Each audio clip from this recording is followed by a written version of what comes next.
La iglesia está edificada sobre la gran verdad que proclamó Pedro, de que Jesús es el Cristo, el Mesías, el Hijo del Dios viviente, Dios mismo encarnado. Amén. Hoy damos muchas gracias al Señor por nuestra hermana Sarita, de Nepal. Viene de Nepal. Y gracias al Señor que el otro día salimos a predicar el Evangelio. No solamente predicar el Evangelio atrae a pecadores al arrepentimiento, también atrae a creyentes de otros países que no se congregan, como nuestra hermana Sarita, de Nepal, nos escuchó predicando el Evangelio. Nuestro hermano Enrique le habló en su idioma, bueno, en el inglés que habla, y bueno, hoy está con nosotros, la hermana Sarita, desde Nepal, cerca de la India. Tremendo, ¿no? Y damos gracias al Señor por su vida, y por todas las cosas que el Señor nos ha dado, por gracia. Bienvenida.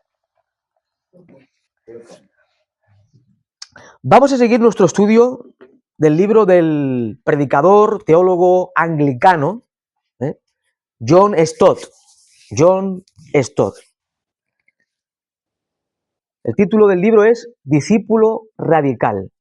Discípulo Radical. Y hemos estado viendo a lo largo de varias semanas algunos elementos, algunas características esenciales de un verdadero discípulo de Jesús. Características esenciales de un verdadero discípulo de Jesús. Y hemos visto muchas cosas, ¿verdad? Hasta el día de hoy.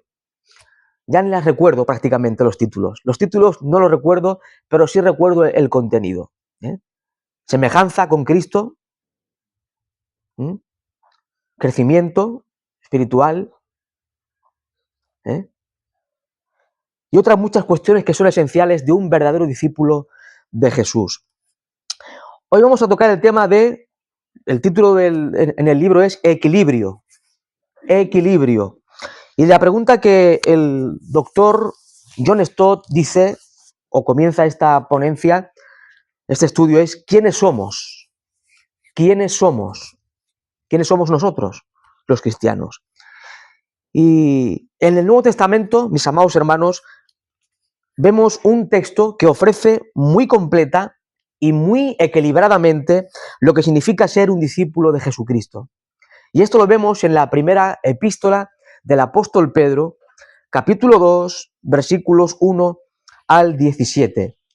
Primera epístola del apóstol Pedro, capítulo 2, versículos 1 al 17. Leemos así la palabra del Señor. Según John Stott, en este texto se nos presenta de una forma equilibrada lo que es un discípulo de Cristo. Dice así el texto sagrado. Primera de Pedro, capítulo 2, versículos 1 al 17. Desechando pues toda malicia, todo engaño, hipocresía, envidias y todas las detracciones, desead como niños recién nacidos la leche espiritual no adulterada, para que por ella crezcáis para salvación, si es que habéis gustado la benignidad del Señor. Acercaos a él, piedra viva, desechada ciertamente por los hombres, mas para Dios escogida y preciosa.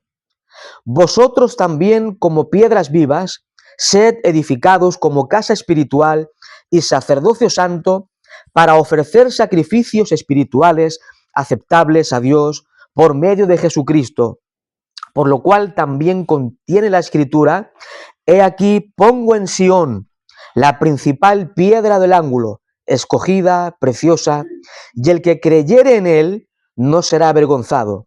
Para vosotros, pues, los que creéis, él, Cristo, es precioso. Pero para los que no creen, la piedra que los edificadores desecharon ha venido a ser la cabeza del ángulo, y piedra de tropiezo y roca que hace caer, porque tropiezan en la palabra, siendo desobedientes, a lo cual fueron también destinados. Versículo 9.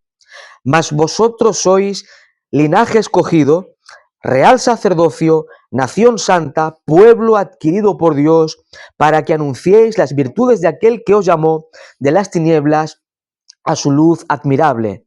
Vosotros que en otro tiempo no erais pueblo, pero que ahora sois pueblo de Dios, que en otro tiempo no habíais alcanzado misericordia, pero ahora habéis alcanzado misericordia. Amados, yo os ruego, como extranjeros y peregrinos, que os abstengáis de los deseos carnales que batallan contra el alma, manteniendo buena vuestra manera de vivir entre los gentiles, para que en lo que murmuran de vosotros, como de malhechores, glorifiquen a Dios en el día de la visitación, al considerar vuestras buenas obras.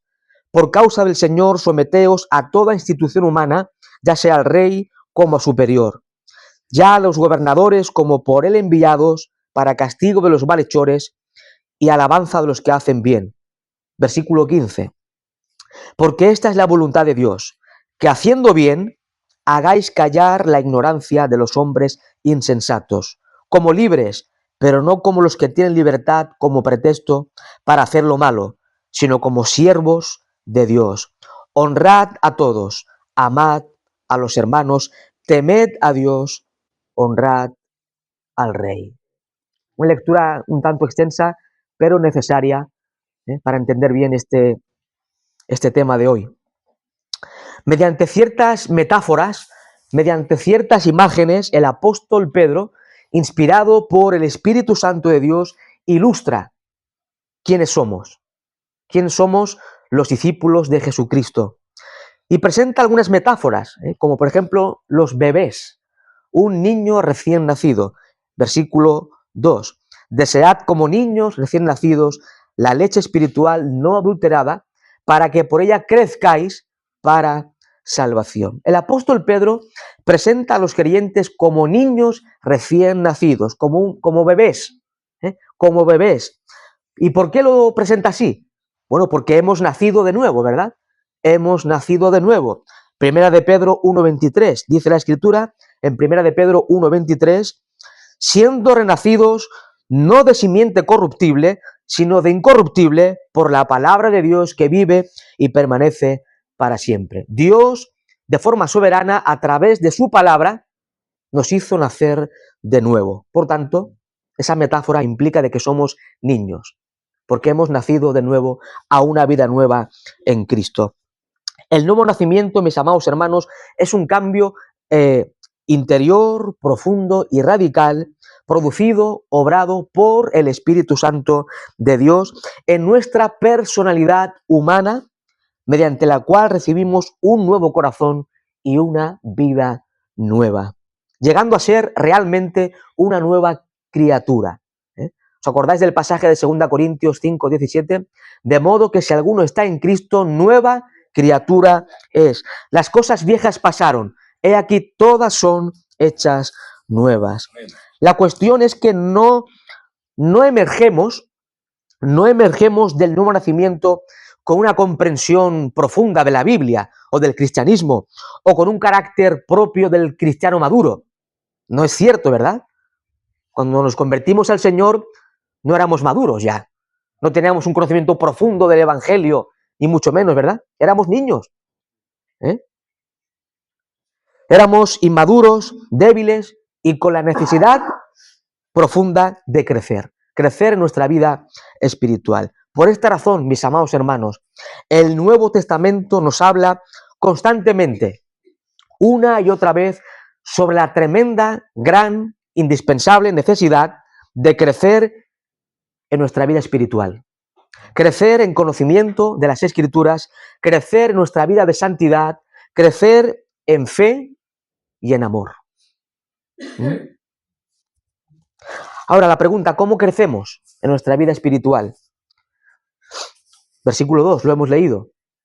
Desead como niños recién nacidos la leche espiritual no adulterada, para que por ella, ¿qué?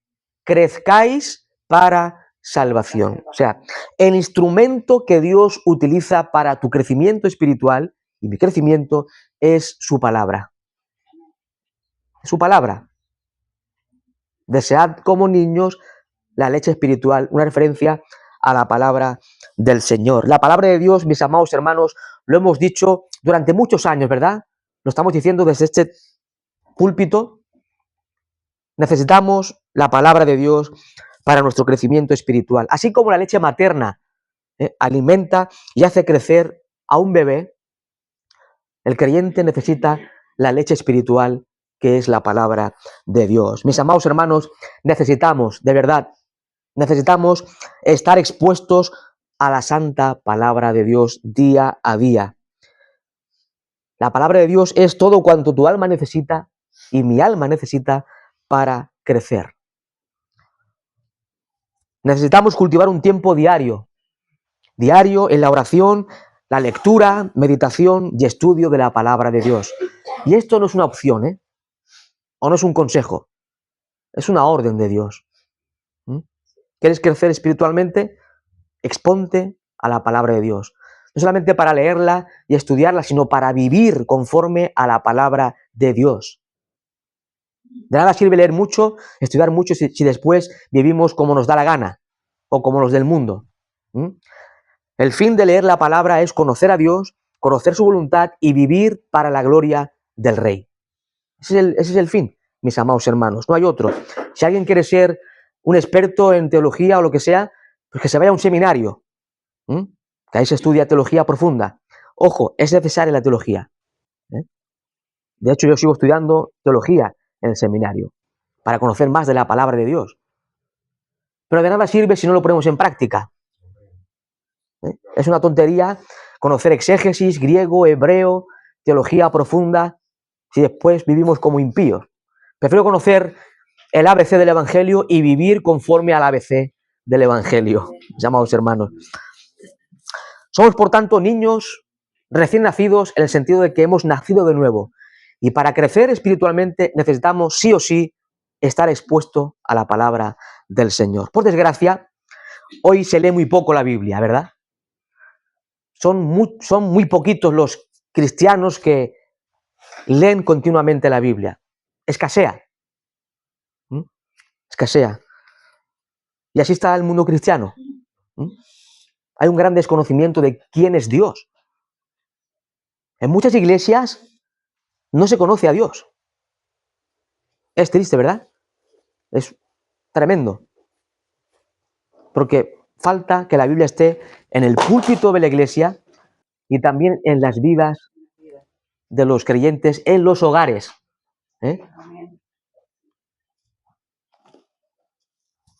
Como decía el pastor Will Graham el otro día, tiene que salir de nosotros biblina.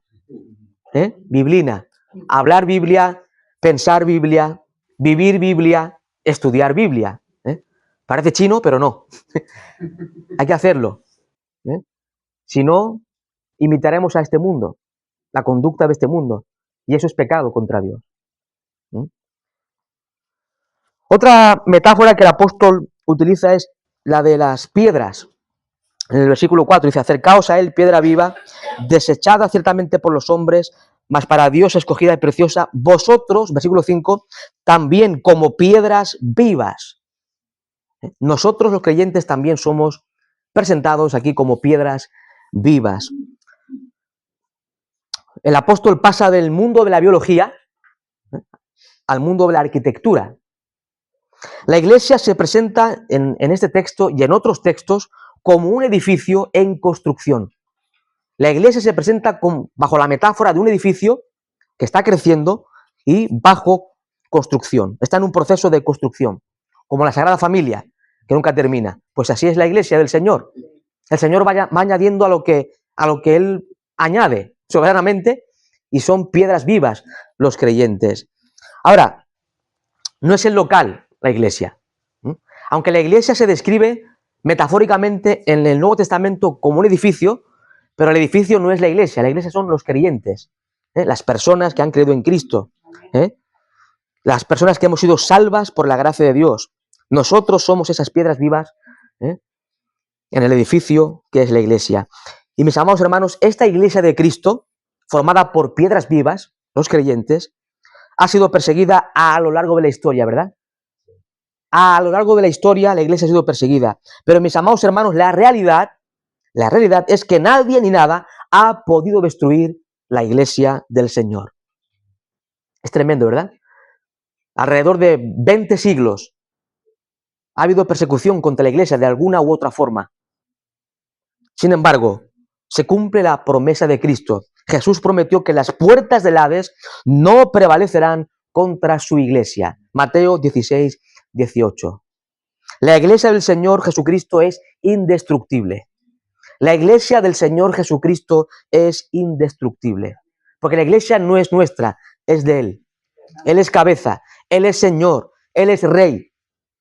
Él compró su iglesia a precio de sangre en la cruz del Calvario, es suya, no es nuestra.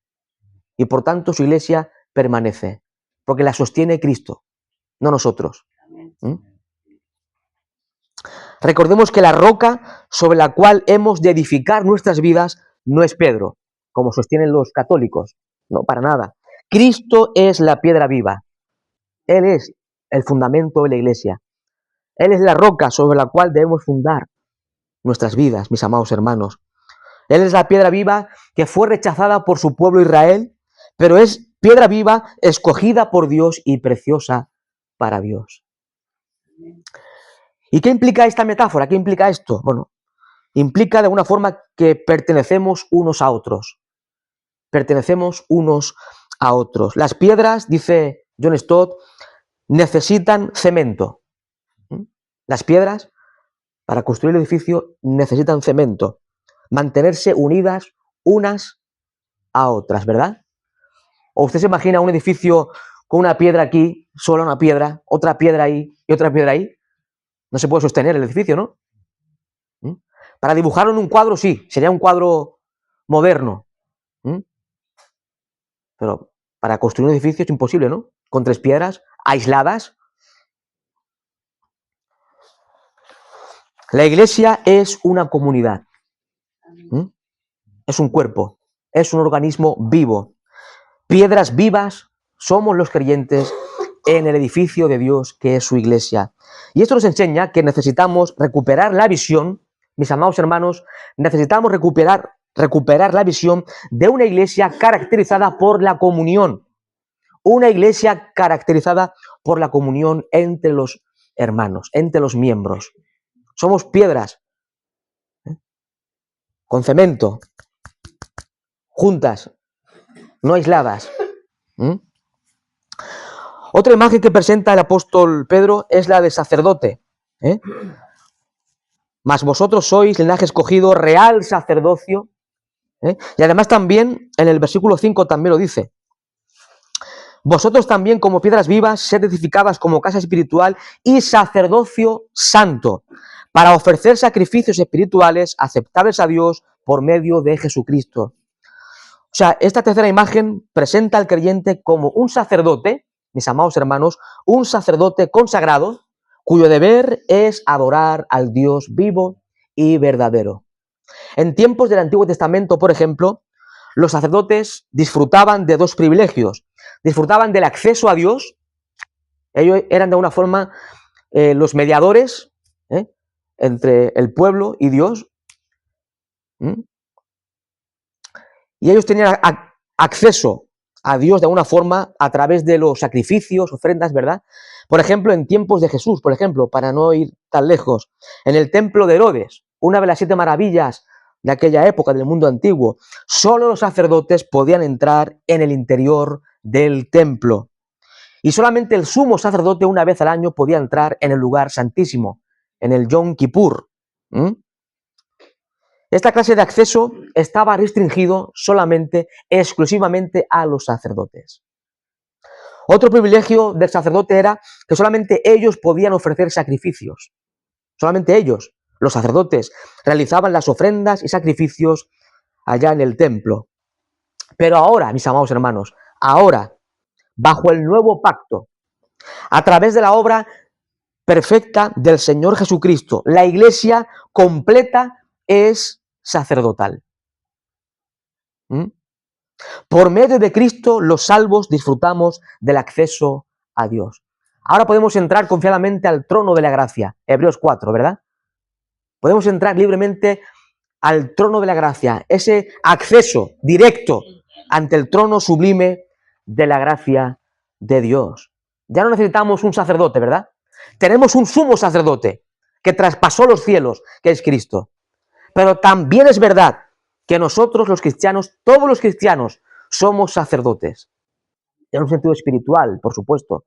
Que nadie venga el domingo aquí con vestido de católico. No es la cuestión. Este es el sacerdocio de todos los creyentes, y esto lo recuperó la Reforma del siglo XVI. Martín Lutero hablaba en el siglo XVI del sacerdocio universal de todos los creyentes.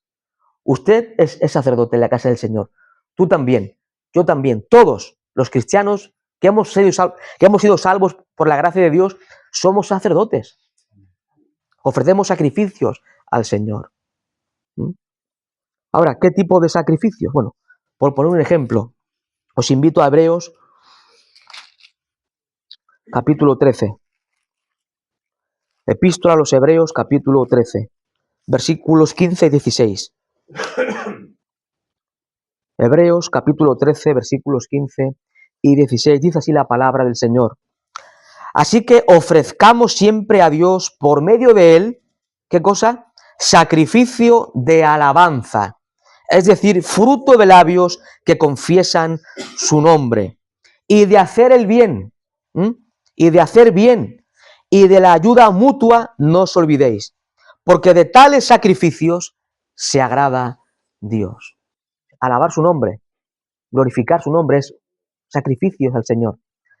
Hacer bien a los demás, ayudar a los demás, es un sacrificio aceptable ante el Señor. Somos, por tanto, sacerdotes santos llamados a adorar y glorificar al Señor. ¿Qué hora es? Y 30. También se nos compara o se nos presenta como pueblo de Dios. Somos el pueblo de Dios.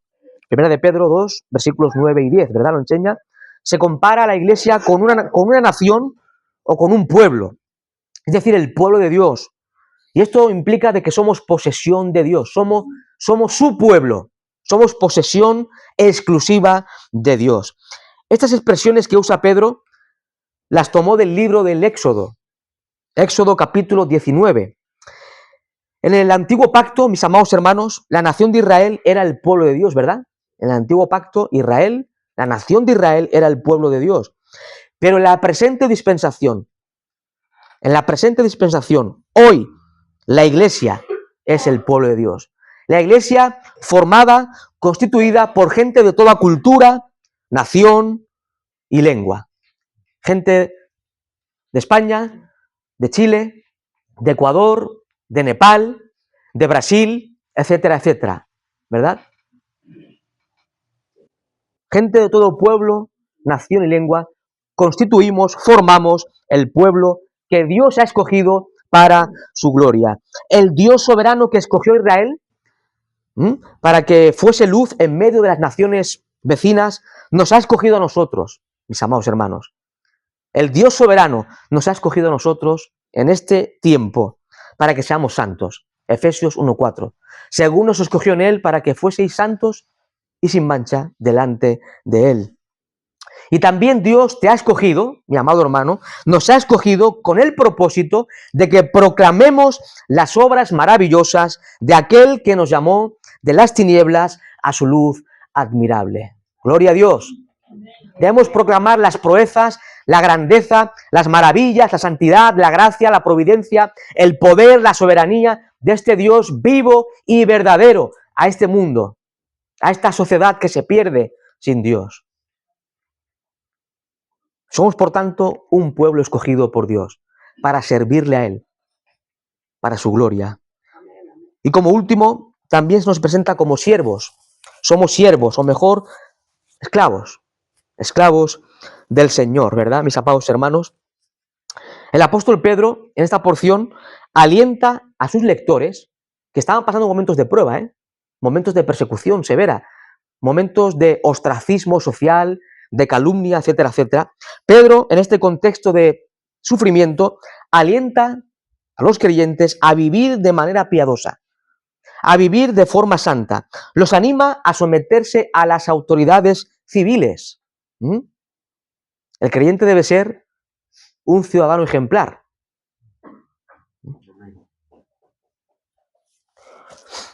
Pedro les exhorta a hacer el bien y de esa manera silenciar, hacer callar la murmuración de los necios que critican a los cristianos.